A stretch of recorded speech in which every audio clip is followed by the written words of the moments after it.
মেয়েদের জীবন বড়ই অদ্ভুত, তাই না? মেয়েদের কোনো বাড়ি হয় না। যখন বাবার বাড়ি কাটান, খুব ভালো একটা সময় কাটান, কিন্তু যখন পরের হাতে দিয়ে দেয়, তখনই আপনার জীবনে নেমে আসে যুদ্ধ।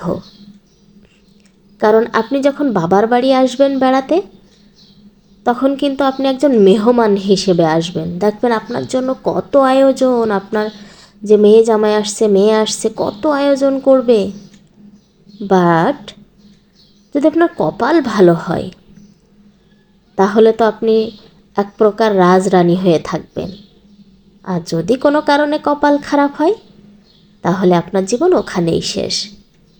কিছু মেয়েরা আছে তো সব কিছু চিন্তা করে দাঁত কামড়িয়ে সংসার করে, সব কিছু বুকে চাপা দিয়ে সংসার করে। আর যদি কোনো কারণে ওখান থেকে বের হন, আপনার জীবনে যুদ্ধ চলে আসবে।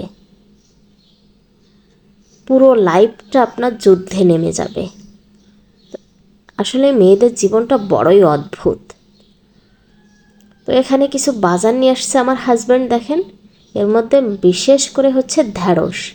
এটা দারুণ একটা রেসিপি বানাবো, কারণ আমার মেয়ে অনেক পছন্দ করে এই রেসিপিটা।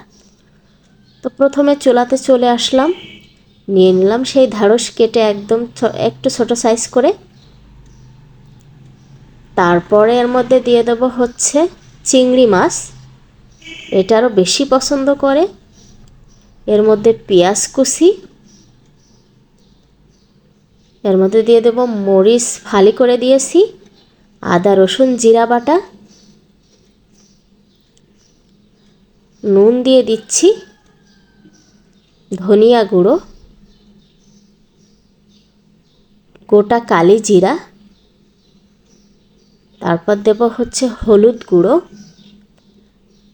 এরপর দেবো পরিমাণ মতো তেল। তো সব কিছু এখন খুব ভালো করে এটা হাতে মেখে নিতে হবে। সুন্দর করে এটা আমি অনেকক্ষণ ধরে হাতে মেখে নিয়েছি। এখন দিয়ে দিচ্ছি পরিমাণ মতো পানি। পানিটা দিয়ে এটা জাল করতে থাকবো যতক্ষণ না হয়।